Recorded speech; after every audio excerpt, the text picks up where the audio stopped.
आज 10 लक्षण पर्व के अंतर्गत हम उत्तम आर्जव धर्म की चर्चा करेंगे। आर्जव किसे कहते हैं? हमारे अंदर 4 कषाय होते हैं: क्रोध, मान, माया और लोभ। क्रोध के अभाव का नाम है क्षमा, मान के अभाव का नाम है मार्दव, माया के अभाव का नाम है आर्जव।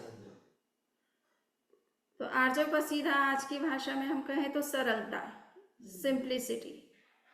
किसी प्रकार का लुकाव छुपाव नहीं, छल कपट नहीं। उस तरह की जो हमारी स्थिति होती है उसको सरलता कहते हैं, उसको आर्जव भाव कहते हैं। जैसा कि हमने चर्चा की थी कि धर्म के 4 द्वार हैं: खंतिये, मुत्तिये और अज्जवे और लाघवे, है ना। तो आर्जव भी एक धर्म में प्रवेश करने का मार्ग है। कहा जाता है कि धर्म किसके हृदय में टिकता है, तो भगवान ने कहा है, सो ही उज्जूय भूयस धम्मो शुद्धस्य चिट्ठई निव्वाणम परमम जाई घई सप्तव पावई। उन्होंने कहा कि जिसके हृदय में शुद्धि होती है उसमें धर्म का निवास होता है। और शुद्धि कैसे आती है, तो कहा कि सरलता से आती है। जो व्यक्ति सरल होता है उसमें शुद्धि होती है, निर्मलता होती है, और जो निर्मल और सरल होता है उसी में धर्म का निवास होता है। उसमें ही सही अर्थ में शुद्धि कही जा सकती है। सो सरलता और निर्मलता, ये 2 एक तरह से लक्षण हैं आर्जव भाव के। जितना व्यक्ति सरल होता है, निर्मल होता है, उतना ही उसका व्यवहार बड़ा सीधा साधा होता है। उसमें किसी प्रकार का छल कपट नहीं होता है, लुकाव छुपाव नहीं होता है, घुमाव नहीं होता है। कुछ लोगों से कभी कभी कुछ बात पूछते हैं तो वो सीधा उत्तर नहीं देते, इतना घुमा घुमा कर उत्तर देते कि उत्तर का पता ही नहीं चलता कि वास्तव में है क्या उत्तर। प्रश्न का टू द पॉइंट उत्तर आंसर नहीं करते हैं और इधर उधर की बातें करके उसको आंसर को देने की कोशिश करते हैं, जिससे कि आंसर वास्तव में निकल करके नहीं आता है। केवल घुमाओ फिराओ, क्योंकि उसे कुछ बात नहीं बताना है, सरलता से नहीं कहना है, तो वो बातों को इधर उधर घुमाने का प्रयास करता है। तो जो व्यक्ति सरल होता है वो बात में सीधा होता है, घुमाओ उसकी भाषा में नहीं होता है। जो कुछ बात कहना है वो स्ट्रेट फॉरवर्ड भी होता है। बट हाँ, इसका मतलब ये नहीं कि आप ऐसी भाषा बोलें जिससे कि दूसरे को हर्ट हो जाए। सरलता भी इस तरह की नहीं होनी चाहिए कि दूसरे को हर्ट करने वाली हो, या जो कुछ मन में आया सो ही कह दिया। तो व्यवहार या शिष्टाचार का भी ध्यान रखा जाता है। धर्म कभी भी व्यवहार और शिष्टाचार के उल्लंघन की बात नहीं करता है। जब कभी आप भगवान महावीर की वाणी को देखते हो, अध्ययन करते हो, तो वो हमेशा व्यवहार की भाषा पर भी बल देते हैं। इन्हें आपको जब भाषा बोलना है, बातचीत करना है, तो ये ध्यान रखना है कि व्यवहार में कौन से शब्द उचित होते हैं, उचित कहे जाते हैं, या किस तरीके के बोलने की हमारी शैली होनी चाहिए। सो व्यवहार किसको उचित मानता है उसका विवेक रखना मनुष्य का धर्म है। तो सरलता का मतलब ये भी नहीं होता है कि हमारे मन में कुछ भी आ गया तो हम उसको एज इट इज़ उसको एक्सप्रेस कर दें। हम उसको शिष्टाचार और शालीनता के साथ प्रस्तुत करते हैं तो उसका इम्प्रेशन सामने वाले के ऊपर पड़ता है। तो ये 4 कषाय में कहा जाता है कि क्रोध कषाय सबसे ज़्यादा नरक के जीवों में पाया जाता है। नरक के प्राणियों में क्रोध की अधिकता होती है, क्योंकि वहाँ का वातावरण ही ऐसा है, बहुत कष्टदायक वातावरण है। आपस में भी वो लड़ते रहते हैं। उसके अलावा वहाँ पर 15 प्रकार के परमाधार्मिक देव भी होते हैं जो नरक के प्राणियों को विभिन्न प्रकार के कष्ट देते हैं, पीड़ा देते हैं, उत्पीड़न करते हैं। तो उससे व्यक्ति उत्पीड़न में क्या है, क्रोध ही आता है। प्रेम की बात तो हो ही नहीं सकती। तो इसलिए नरक के प्राणियों में कहा जाता है क्रोध की अधिकता होती है। तिर्यंच जो होते हैं, जिनको हम नॉन ह्यूमन बीइंग्स कहते हैं, जो मनुष्य भी नहीं है, देव भी नहीं है, नरक की कैटेगरी में भी नहीं आते हैं और मुक्त भी नहीं है, तो ऐसे जो प्राणी हैं वो तिर्यंच की कैटेगरी में आते हैं। एक इंद्रिय से लेकर के असंगी पंचेंद्रिय और इवन संगी पंचेंद्रिय जो एनिमल्स वगैरह हैं, बर्ड्स वगैरह हैं, ये सब जो है तिर्यंच की कैटेगरी में आते हैं। कहा जाता है सबसे ज्यादा माया तत्व तिर्यंच में होता है। आप देखते होंगे कि किस तरह से बिल्ली को अगर चूहा पकड़ना है तो वो कैसे बैठती है, उसकी भाव भंगिमा को आपने देखा होगा, नोट किया होगा। एक बार राम पंपा सरोवर के निकट घूम रहे थे, लक्ष्मण साथ में ही थे। एक बगुला पंपा सरोवर के निकट खड़ा था और वो बिल्कुल टकटकी लगाया हुआ था पानी के ऊपर, और इतना स्थिर खड़ा था कि लग रहा था कि कितना गहरा ध्यान में उतरा हुआ है। तो राम तो बड़े सरल थे, सहज थे। उन्होंने लक्ष्मण को कहा कि पश्य लक्ष्मण पंपायाम बकः परम धार्मिकः मंदम पदम धत्ते जीवानाम वधे श्रंकया। वो कहते हैं कि हे लक्ष्मण, देखो ये बगुला कितना धार्मिक है, बहुत धीरे धीरे चलता, पैर एक एक कदम को जो है सावधानी से रखता है। जिस तरह से जैन साधुओं के लिए एक नियम है ईर्या समिति, इन्हें उनको चलते समय सावधानी बरतना है, हर किसी तरह से स्टेप नहीं रखना है, किसी जीव के ऊपर पैर नहीं रखना है, कोई बरसात का कच्चा पानी जमा हो रखा है उसमें पैर नहीं रखना है, जमीन को खोद करके अगर कच्ची मिट्टी बाहर पड़ी है तो उस पर पैर नहीं रखना है। तो ये बात काई है अगर तो उस पर पैर नहीं रखना है।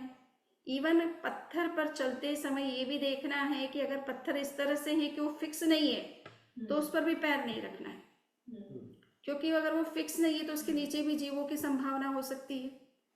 तो इसलिए फिक्स पत्थर नहीं है तो उसके ऊपर भी वो पैर रख करके ना चले। और ये लगता है कि कुछ जीव हैं रास्ते में तो उनको लांघ करके भी ना चले, क्योंकि उससे वो भयभीत हो जाते हैं। तो अहिंसा का मतलब कि किस जीव को मारना ही नहीं बल्कि उसको भयभीत करना भी हिंसा है। तो इसलिए साधुओं के लिए बहुत सारे नियम हैं। ईर्या समिति के अंतर्गत यानी चलने और फिरने के भी उनके नियम है कि चलना भी है तो किस तरीके से चलना है।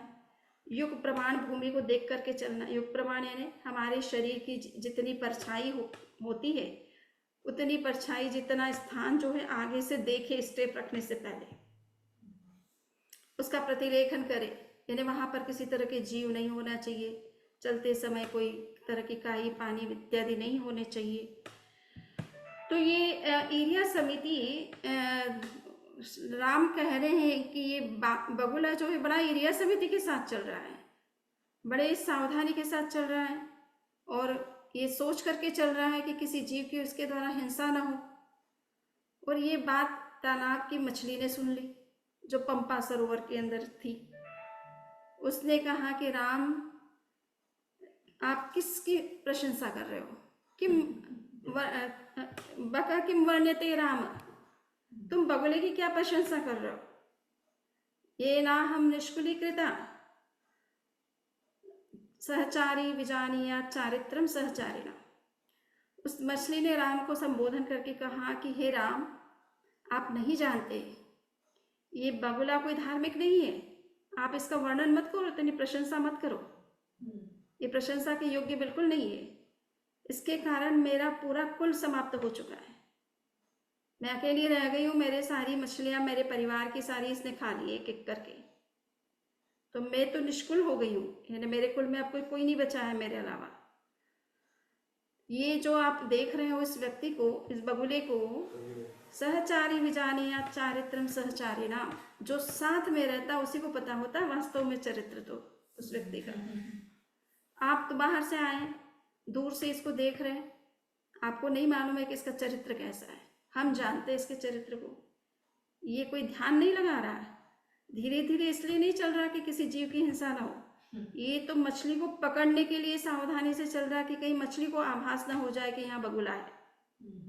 तो ये इतने सावधानी से चल रहा है या स्थिर खड़ा है तो इसका उद्देश्य छल करना है, कपट करना है, न कि ये कोई ध्यान में बैठ जाने के लिए ऐसा खड़ा है।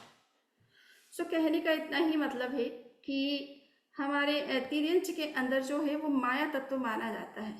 तो चाहे बगुला है, बिल्ली है, कुत्ता भी है, अगर आप देखेंगे सियार भी जो होता है वो भी किस तरह से अटैक करता है। अभी आजकल वो आ रहा है कि इसका जंगली जो भेड़िए हैं, शियार है, वो बच्चों को उठा उठा करके गांव से ले जा रहे हैं, कई बच्चों को मार दिया, कई लोगों पर अटैक कर दिया।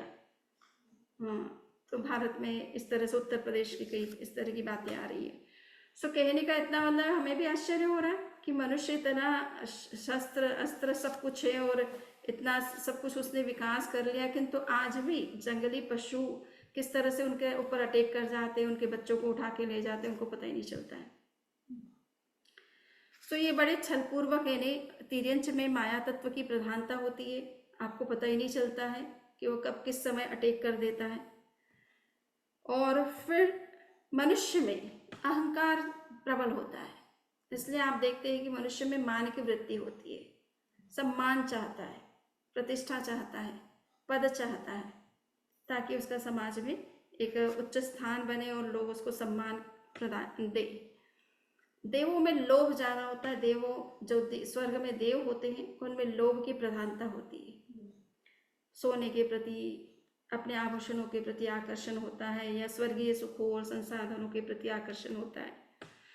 सो ये कहने का इतना ही मतलब है कि मनुष्य में अहंकार होता है और तिर्यंच में माया तत्व होता है।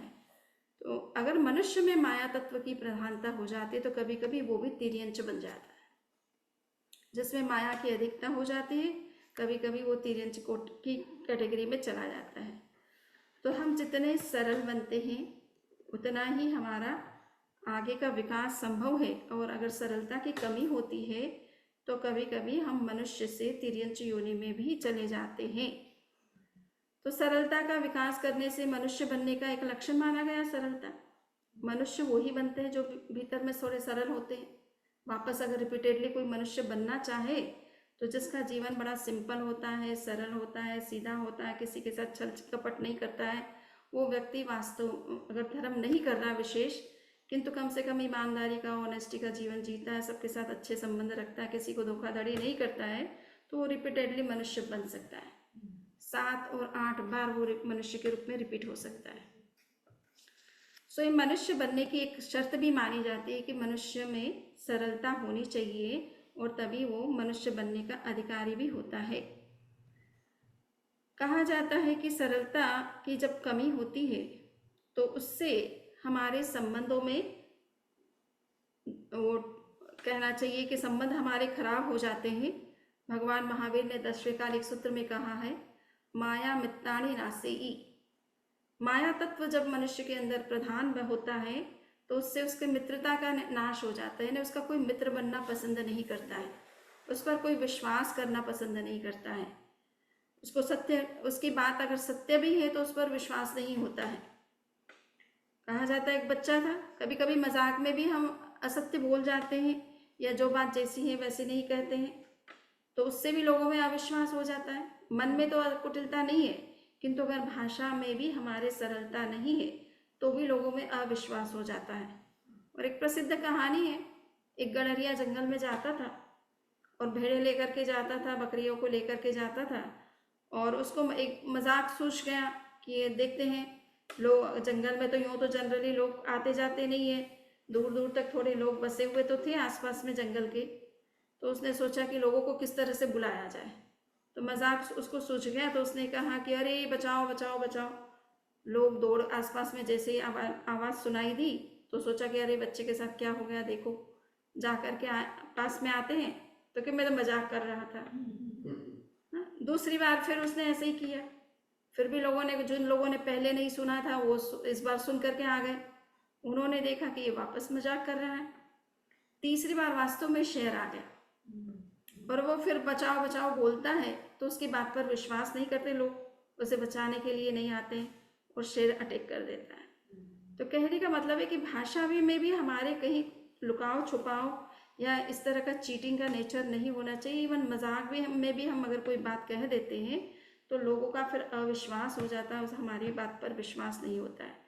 तो सरलता से सभी के मन में हमारे विश्वास भी होता है, मित्र भी बनते हैं, क्योंकि वो जो कोई व्यक्ति सरलता से करता है, कोई बिजनेस भी कर रहा है, अगर मिलावट नहीं करता है, धोखाधड़ी नहीं करता है, जैसा माल है वैसा ही बताता है और जैसा दाम, जितना दाम होना चाहिए उतना ही लेता है, तो लोगों को बड़ा विश्वास रहता है। कभी कभी आप दाम भले ऊंचे ले रहे हैं, परंतु जो चीज़ जैसी है अगर वैसा भी कह देते हैं तो भी लोग विश्वास करते हैं कि ये व्यक्ति जो कुछ है, जैसा है माल वैसा ही बोलेगा।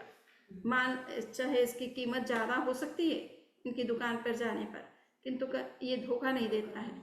तो इस बात के कारण से लोगों को उसकी दुकान पर आने पर विश्वास होता है, माल उससे माल खरीदना वो पसंद करते हैं। तो भाषा की सरलता ये एक लक्षण माना गया है। जिस व्यक्ति में माया तत्व का अभाव होता है उसमें 4 चीज़ें होती हैं: मन की ऋजुता, भाषा की ऋजुता, काया की ऋजुता, अभिसंवादन योग, और मूल में जो है निश्चय नय से देखा जाए तो माया तत्व की जिसमें कमी होती है उसके भाव बड़े विशुद्ध होते हैं, निर्मलता रहती है। आत्मा में जो परिणाम जिनको हम कहते हैं आत्मा के जो परिणाम हैं वो बड़े निर्मल रहते हैं, विशुद्ध रहते हैं, प्योर रहते हैं, जिससे कि हमारे मन में, हमारे वचन में और हमारे काय में किसी भी तरह की वक्रता नहीं आती, किसी तरह का लुकाव छुपाव का भाव पैदा नहीं होता है। हमारा मन भी सरल होता है, वचन भी सरल होता है और काय भी सरल होती है। तो ये जो सरलता का माया तत्व का जो एक लक्षण माना गया है कि हमारे अंदर भावों की जो सरलता होती है, भावों की जो विशुद्धि होती है, इसे ही वास्तव में निश्चय नय से आर्जव भाव कहते हैं। आत्मा की जो पवित्रता है, आत्मा की जो निर्मलता है, आत्मा की जो सरलता है, शुद्ध जो परिणाम है उसकी, उसी को निश्चय नय से आर्जव कहा जाता है।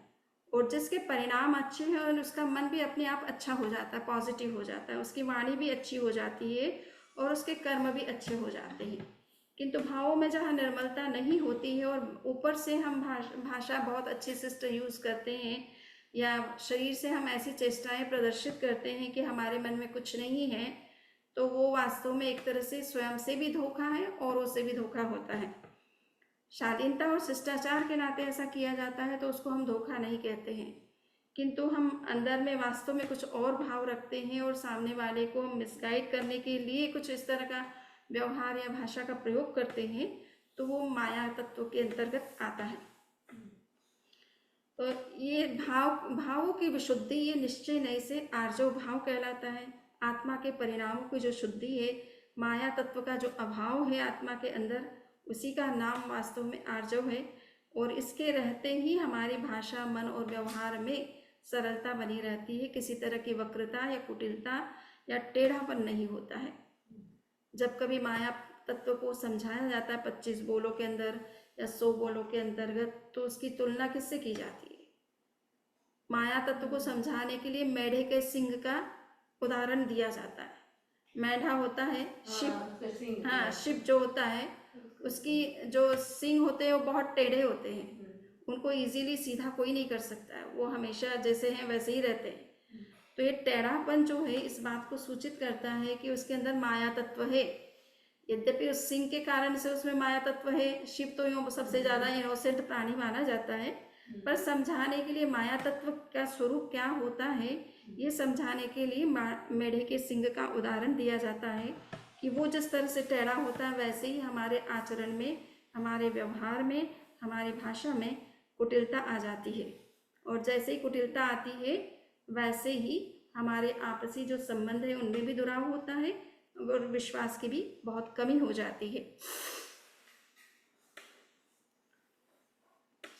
सो ये कहा गया है कि सुई जो होती है वो बड़ी सरल होती है और इसी कारण से वो दो कपड़े जो पीस है उसको जोड़ने में समर्थ होती है ना।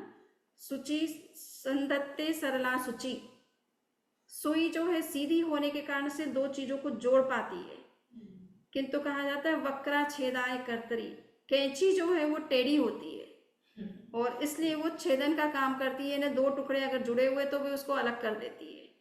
तो ठीक इसी तरह से माया तत्व जो होता है वो तोड़ने का काम करता है और सरलता जो है वो दिलों को जोड़ने का काम करती है। जितना व्यक्ति सरल होता है उतना ही वो दूसरों का प्रिय बनता है। बच्चे के बारे में हम जो विशेष रूप से, बच्चा क्यों सबको प्रिय लगता है, चाहे उसका रूप सुंदर हो या नहीं हो, उसका आकर्षण क्यों होता है? हर कोई बच्चे को क्यों उठाना पसंद करता है? सरलता के कारण से। किंतु जैसे जैसे हम बड़े होने लग जाते हैं वैसे वैसे हमें थोड़ी सरलता की कमी आने लगती है, क्योंकि सभी आसपास के लोग जो हैं कभी कभी हम सरल रहना चाहते हैं, किंतु आसपास के लोग हमें कह देते हैं कि ऐसा मत करो, वैसा मत करो, इससे ये बात मत कहो, उससे वो मत कहो। तो धीरे धीरे हमारे अंदर भी उस तरह के भाव बनने लग जाते हैं कि इससे हमें ये बात को छुपाना है या लोग इस बात को उद्घाटन डिस्क्लोज नहीं करना है। कॉन्फिडेंशियल बात है तो उसको डिस्क्लोज नहीं करना है। कोई बात हार्मफुल है तो उसको हमको डिस्क्लोज नहीं करना है। किसी की हानि हो रही है, किसी का अपमान हो रहा है, तो हमें वो बात डिस्क्लोज नहीं करना है। किंतु कुछ अच्छी बातें भी होती है, उसको भी हम अगर छुपाने का प्रयास करते हैं, या कोई बात सत्य है और हमसे पूछी जा रही है और हमें बताना चाहिए उचित स्थान पर, अगर हम उसको भी नहीं बताते और लुकाव छिपाव करते हैं, तो ये माया तत्व कहलाता है। सो ये हम भाषा की सरलता या हमारे व्यवहार की जो सरलता है वो किस तरह से हमारे अंदर आ सकती है, इसको हमें विचार करना है। महान पुरुषों की एक विशेषता ये मानी जाती है कि उनका मन, वाणी और कर्म में अंतर नहीं होता है। वो मन में जो सोचते हैं वही वाणी से कहते हैं और वही कर्म से करते भी हैं। सो मनस्येकम वचस्येकम कायस्येकम महात्मनाम, मनस्यन्यत वचस्यन्यत कायस्यन्यत दुरात्मना। इन्हें बुरे लोगों की कसौटी क्या होती कि वो कहते कुछ, बोलते कुछ, सोचते कुछ और करते कुछ। तो इस तरह से उनकी मन और वाणी और कर्म तीनों में कोई समानता नहीं होती है। सोचने में उनके अंदर विचार कुछ और चलते हैं, कहने में वो बात कुछ और कह देते हैं और कर्म में कुछ और ही करते हैं। एक बार एक नेताजी, जो चुनाव का समय चल रहा था, गांव में गए और लोगों से कहा कि देखो, तुम्हारे गांव में जो भी समस्या है वो मुझे बताइए, और जैसे ही मैं नेता बन करके जो है चुनाव में जीतूंगा तो मैं तुम्हारी हर समस्या का समाधान कर सकता हूँ। तो लोगों ने कहा कि देखिए नेताजी, यूँ तो और ज़्यादा कोई समस्या नहीं है, पर एक बड़ी समस्या है। और वो क्या समस्या है? बोले हमारे गांव में ना वो क्रिमिशन का लिए क्या बोलते हैं, क्रिमिटेरिया बोलते हैं क्या? हाँ, क्रिमिशन प्लेस, शमशान जैसे कहते हैं। तो उसने कहा कि हमारे गांव में ना शमशान नहीं है, व्यक्ति मर जाता है तो उसको कहाँ जलाया जाए? एक प्रॉपर उसके लिए भी स्थान सरकार के द्वारा अलॉट होना चाहिए ना। नहीं तो हमें वो सरकारी कर्मचारी कहते इधर नहीं करना, उधर नहीं करना, तो हम कहाँ करें? और मृत्यु तो निश्चित है, सभी कोई अमर बन करके तो नहीं आए। तो नेताजी ने कहा कि देखो, इस बार मुझे जिता दोगे तो मैं घर घर शमशान घाट बना दूंगा। तो उन्होंने कहा कि ये तो गया काम से, इस नेता को तो बिल्कुल ही नहीं जिताना है। तो कहने का मतलब है कि नेता की भाषा में उसे ये ध्यान नहीं होता है कि कहाँ क्या बोल रहा है वो, और वास्तव में बोलना क्या चाहिए, और फिर बोल भी अगर दिया, कमिट भी कर लिया, तो उसको करेगा या नहीं करेगा, उस पर विश्वास करना लोगों के लिए बड़ा मुश्किल होता है। तो यहाँ पर ये दुरात्मा की एक विशेषता मानी जाती है। जो सही व्यक्ति नहीं होते, उनके मन, वचन और कर्म में बहुत अंतर होता है, किंतु जो महान लोग होते हैं, उच्च कोटि के लोग होते हैं, कुलीन व्यक्ति होते हैं, वो हमेशा अपने मन, वचन और कर्म में एकता को, यूनिटी को बनाए रखते हैं, और जो कहते हैं वही करते हैं, उससे विपरीत बातें नहीं करते हैं।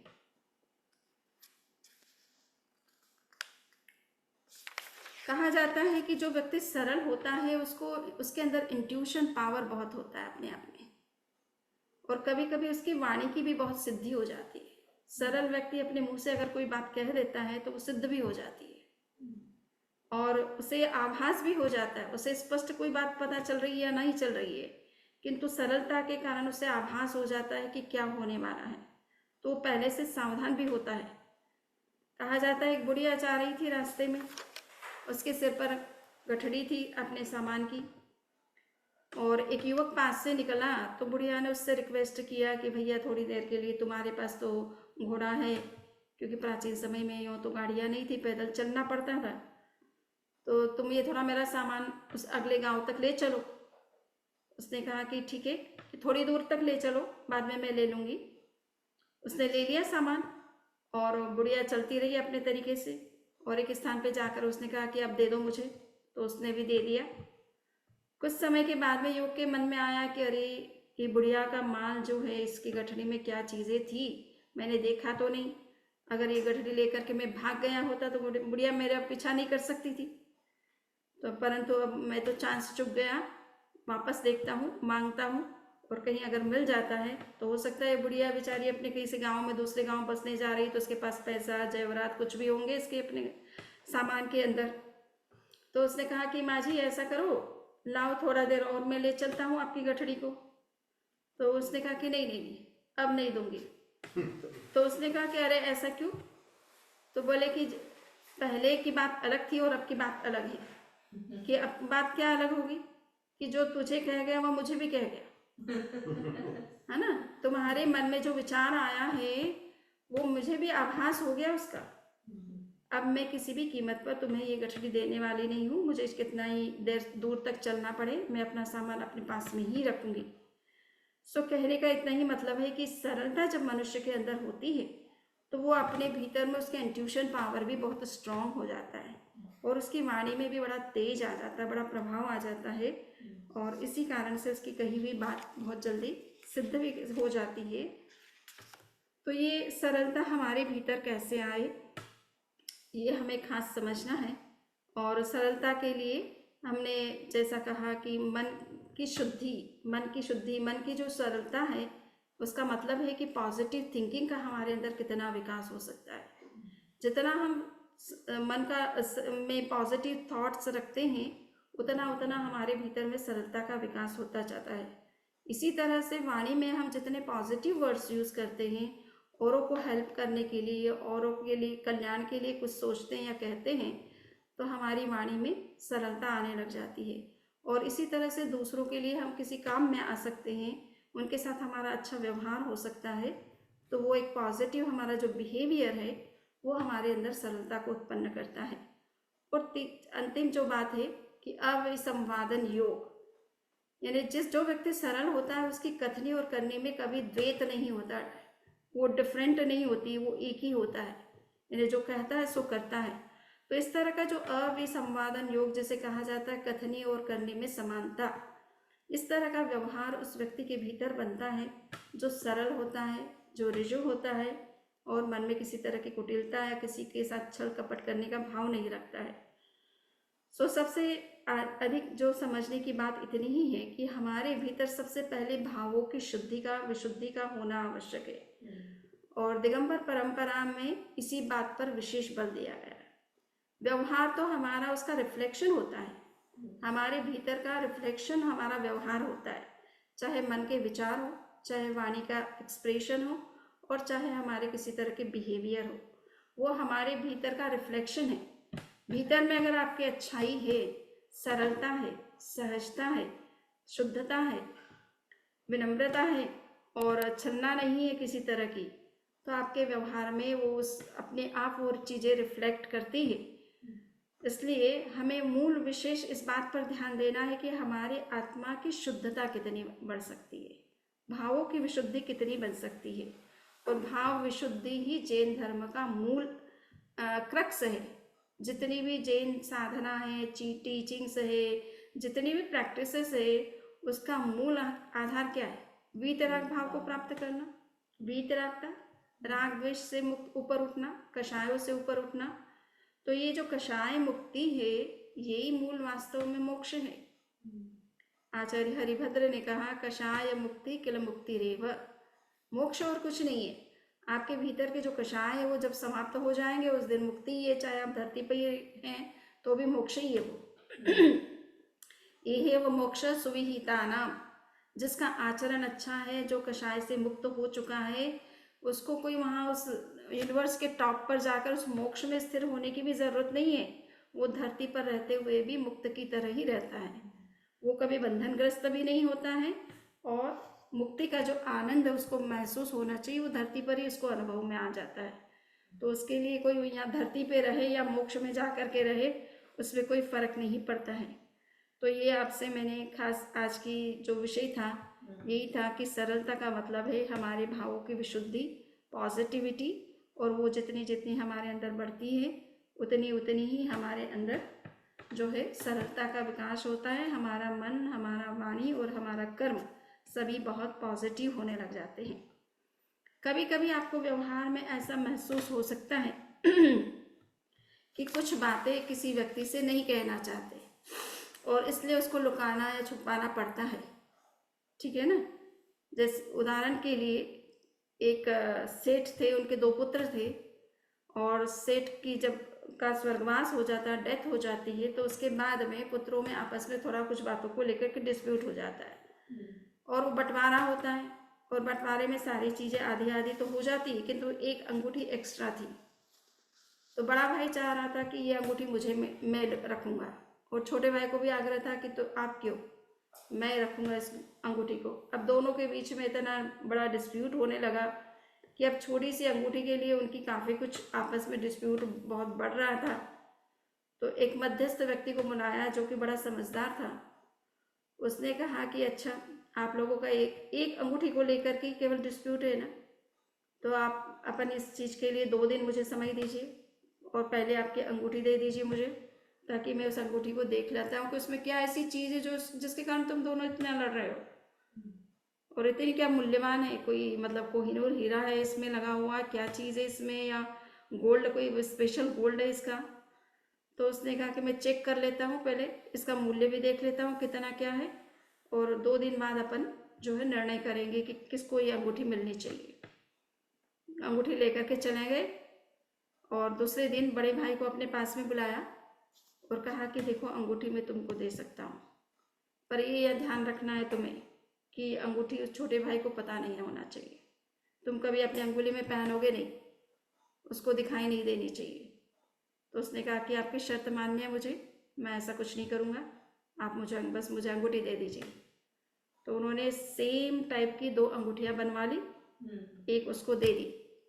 दूसरे दिन छोटे भाई को बुलाया और कहा कि देखो, मैं तुम्हें अंगूठी दे रहा हूँ, परंतु एक ही शर्त है, इस अंगूठी को तुमको तिजोरी में बंद रखना है, इसका यूज़ नहीं करना है, बड़े भाई को कभी पता नहीं होना चाहिए कि मैंने तुम्हें अंगूठी दी है।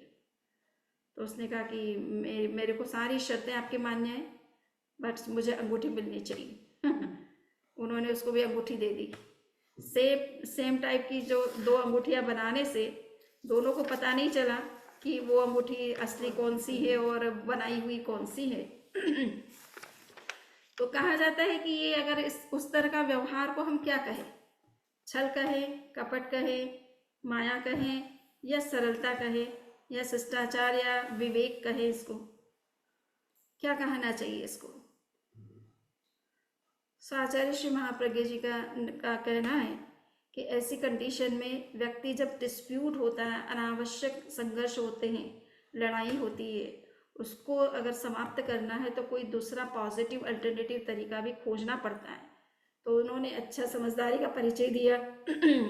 वो जानते थे कि इन भाइयों के बीच में जो लड़ाई है, इसको मुझे मिटाना है, और ये हमेशा चलती नहीं रहना चाहिए। अगर किसी भी के पास में भी एक भी अंगूठी, अगर एक को दिया तो दूसरा ज़रूर वो है मेरे प्रति भी जो है नेगेटिव बनेगा, और आपसी इनके संघर्ष कभी समाप्त नहीं होने वाले हैं। तो उन्होंने बहुत पॉजिटिव उसका सोल्यूशन खोजा, और इसके कारण से उन्होंने अगर 2 अंगूठी बना भी दी और रियलिटी बताई नहीं कि क्यों ऐसा किया, या वो अंगूठी दी जा रही है वो कितनी वो पुरानी है, प्राचीन वाली है, या नई उन्होंने बनवाई है, ये उन्होंने डिस्क्लोज नहीं किया इस मैटर को, तो ये भी अच्छी चीज़ है, इसको वक्रता नहीं कहते।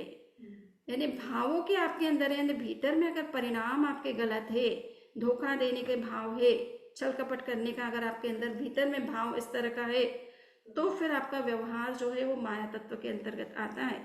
किंतु आप किसी समस्या का समाधान करने के लिए कोई अल्टरनेटिव तरीके के रूप में उस चीज़ का यूज़ करते हैं, तो उसे छल, माया या कपट नहीं कहा जाता है। ये भी एक प्रकार का विवेक पूर्वक व्यवहार करना कहलाता है। तो कभी कभी इस तरह का वातावरण समस्या भी हमारे सामने आती है, जिनका हम उचित समाधान अगर खोजना चाहें, तो वो तरीका कभी कभी हमें इस तरीके के रूप में भी अपनाना पड़ सकता है।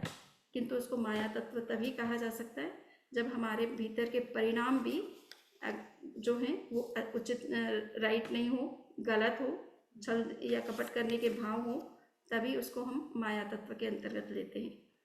तो इसी के साथ में मैं अपनी बात को संपन्न करती हूँ। अगर किसी का कोई क्वेश्चन है तो वो कर सकते हैं। जस्ट भगवान महावीर ने भी इसी बात को दोहराया था। उत्तराधन सूत्र का 29वां अध्याय है, जिसमें गौतम स्वामी ने पूछा था भगवान महावीर से कि अज्जवयायनम बनते जीवे किम जनये। भगवान, ये आर्जव भाव का अभ्यास करने से जीव को क्या लाभ होता है? तो भगवान महावीर ने कहा कि काउज्जूयम भावुज्जूयम भासुज्जूयम अभिसंवायनम जनये। जो व्यक्ति आर्जव धर्म को अपनाता है, उत्तम आर्जव धर्म को अपनाता है, उसके अंदर भावों की इतनी विशुद्धि हो जाती है कि उसका मन भी बहुत शुद्ध हो जाता है, भाषा भी शुद्ध हो जाती है, और भाव भी जो ये मन भी शुद्ध हो, काय भी शुद्ध हो जाती है, और साथ साथ में उसकी कथनी और करनी में भी एकता हो जाती है। और जिस व्यक्ति के अंदर इस तरह का आचरण हो जाता है, उसके अंदर धर्म का निवास होने लग जाता है। तो ये खास हम बात समझ रहे हैं, और आप ये देखेंगे कई उदाहरण इस तरह से मिलते हैं कि जो व्यक्ति सरल होते हैं, भगवान भी उनको दर्शन देते हैं। एक बार कहा जाता है कि एक व्यक्ति था, बहुत भूख लगती थी उसे, और दिन भर बस खाने का ही सोचता था। तो परिवार वालों ने कहा कि भाई देखो, कुछ कमाओगे नहीं तो कब तक खाते रहोगे, और कौन खिलाएगा इतना।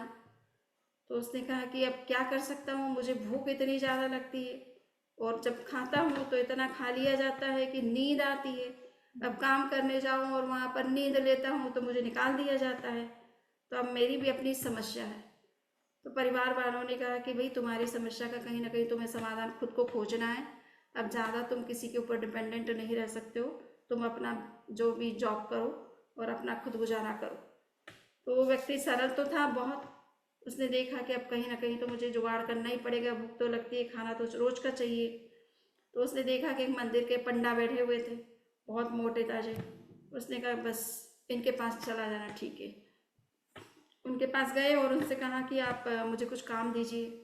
पंडा ने कहा देखो भाई, हमारा तो मंदिर है, कोई बिजनेस तो है नहीं, हम किसको जॉब दे सकते, है ना। यहाँ पे तो भगवान की भक्ति करना है, पूजा करना है, आरती करना है, और ताली या घंटा बजाना है। तो बोले कि आप कुछ भी दीजिए, कोई भी काम बता दीजिए। तो बोले कि उसने देखा कि बेचारे को ज़रूरत है, तो उसने कहा कि मुझे पेट तो भरना है, तो कुछ तो थोड़ा पैसा चाहिए उसके लिए, और कुछ भी आप जो भी काम कहेंगे। तो बोले ताली घंटा बजाना है या ताली बजाना है जब भगवान की आरती हो, तो बोले ये काम मैं कर लूँगा। खाने का तो मुझे आप दे देंगे ना। तो उन्होंने कहा कि कोई दिक्कत नहीं है, हमारा भंडारे में कोई कमी नहीं है, तुम आराम से खाना, तुम्हें जो ज़रूरत है। उसने रहा, और एक बार एकादशी आ गई। हिंदू परंपरा में एकादशी को बहुत माना जाता है, उस दिन फास्टिंग रखी जाती है।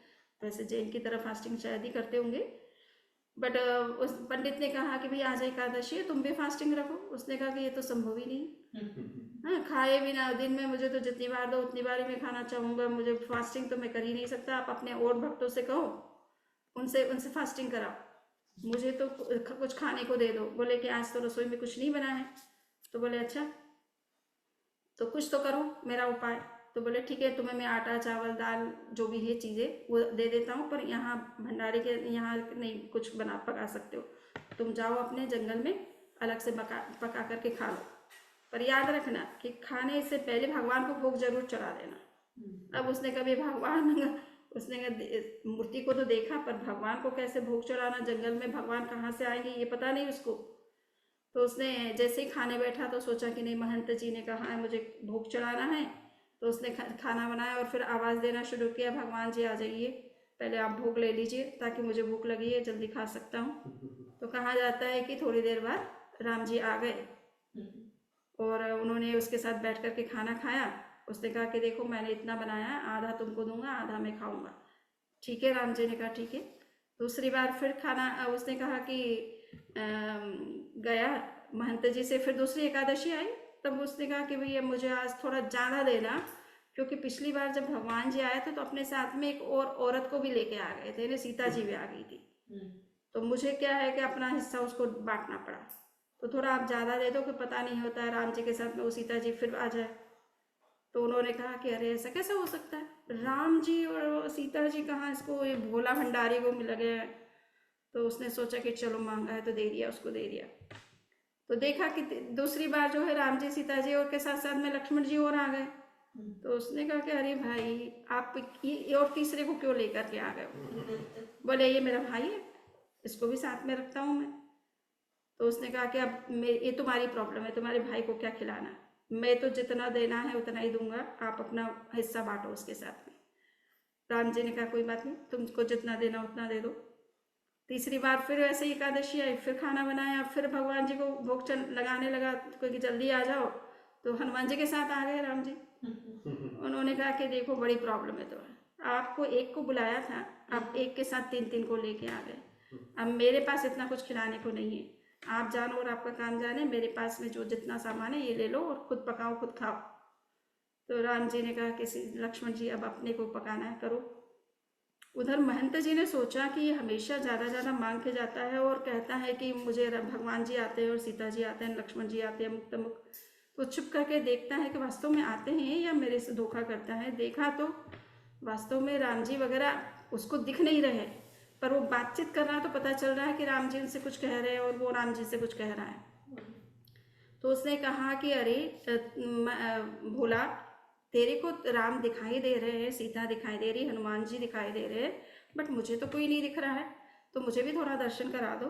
तो उसने कहा कि देखो मेरे सामने ही बैठे हैं सभी लोग, आप क्यों नहीं आपका दर्शन क्यों नहीं हो रहा है। तो उसने राम जी से कहा कि राम जी इनको दर्शन दे दीजिए, पर अंदर तो दर्शन नहीं हुए। तो महंत जी ने समझ गया। महंत ने कहा कि भोला मैं समझ गया हूँ, मैं चाहे पंडित हूँ, पढ़ पढ़ करके मैंने शास्त्र राम की कथाएं बहुत बांच दी, किंतु भीतर में जो सरलता तुम्हारे है वो मेरे में नहीं है, इसीलिए राम जी मुझे दर्शन नहीं दे रहे हैं, वो तुम्हें ही दिखाई दे रहे हैं। तो कहने का मतलब है कि जो सरल आत्मा होते हैं उनको भगवान भी दर्शन दे देते हैं। और ये हिंदू परंपरा इस कथा को सही मानती है कि ये काल्पनिक कथा नहीं है, ये वास्तविक घटना है इस तरह की। अब किस तरह से राम जी आए सीता जी आए ये अलग बात है ना। किंतु भक्ति से भक्त को उस रूप में वो चीजें दिखाई देती है, भगवान उसे साक्षात दिखाई देते हैं। पत्थर की प्रतिमा में भी उसको भगवान दिखाई देते हैं जब भक्ति उसके अंदर बहुत प्रबल होती है। तो कहने का इतना ही मतलब है कि सरलता से भगवान भी मिल जाते हैं, चाहे आपने पूजा आरती की या नहीं की, किंतु भगवान को प्राप्त करना भी सरल हो जाता है जब हमारे भीतर भी सरलता होती है। तो इन्हीं विचारों के साथ आज के इस वक्तव्य को संपन्न करते हैं। हमारे पास लगभग 5 मिनट का टाइम है, किसी का कोई क्वेश्चन है तो वो कर सकते हैं। खलपी मूर्ति उसके बाद क्या अर्जुन के लिए क्या नाणेनं दंसनेनं च चरित्रेण तैव खन्तिये मुत्तिये। एक मिनट मैं उसको बताती हूँ आपको बाद में, है ना। हाँ, किसी का कोई क्वेश्चन है? 1 मिनट में अनम्यूट करती हूँ। मैंने अनम्यूट किया मेरी तरफ से, आप जो भी है अपना अनम्यूट करके बात कर सकते हैं। बंदामी नाम स्वामी। हाँ, बधे बन्ना यस बोलिए। वंदे नमन स्वामी स्वामी जी। आरहम स्वामी नमन स्वामी स्वामी जी। आरहम आरहम वंदनामि नमन स्वामी जी। सुख साता में सातमा बंदामी नमः स्वामी। वंदनामि स्वामी जी। वंदनामि नमः स्वामी श्रमणी जी। मैं मीना बात कर रही हूँ, आपको कमत कामना करती हूँ। बहुत बहुत क्षमा कामना मीना जी। वंदनामि नमः स्वामी समनी जी। आरहम आरहम मेरा एक क्वेश्चन है सिंपल। हाँ, राज भाई बोल रहे हैं ना। मेरा ऐसा कि कभी कोई चीज ऐसी होती है कि घर में या फ्रेंड से या परिवार में या कुछ चीज सब चीज सबको नहीं बताई जाती है, लेकिन एक उसका भाव वो नहीं है, लेकिन एक कुछ आदमी किसी भी कारणवश उस चीज को कुछ गुप्ती मतलब होती है, 3 गुप्ती उसने बस सबको बता दें, तो जरूरी नहीं कि आप सब चीज सबको बताओ। तो भाव तो अंदर नहीं है, लेकिन उसके लिए क्या पाप लगेगा या कुछ कर्म बनते हैं, क्या होता है? नहीं, अपन ने बात की ना कि हमारे भीतर में कोई छुपाव का, लुकाव का, किसी को छल कपट करने का, धोखा का कोई भाव नहीं है, किंतु हाँ वो मैटर कॉन्फिडेंशियल है, उसको तो हम सबके सामने तो सवाल ही नहीं डिस्क्लोज कर सकते हैं, चाहे आप हो चाहे हम हो। जो मैटर डिस्क्लोज करने का नहीं है उसको डिस्क्लोज नहीं करना चाहिए।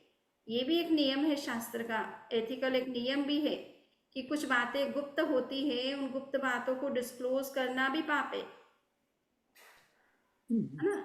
तो इसलिए कुछ आप लीगल डॉक्यूमेंट्स हो सकते हैं और कुछ चीजें घर की होती हैं जिनको हम हर किसी के सामने थोड़ा शेयर कर सकते हैं। तो उसका उद्देश्य छल कपट तो नहीं है ना, किंतु हमारी वो चीजें मैटर कॉन्फिडेंशियल है, उसको शेयर करना भी नहीं होता है, तो उसमें कोई बुराई नहीं है, उसमें कोई पाप नहीं है। कृतज्ञोस्मि कृतवंदामि नमस्कामि। यस। वंदामि नमस्कामि। हाँ, आरहम जसु भाई। मतेन वंदामि शमनी जी। यस। तो ठीक है, आज के प्रश्न हो गए।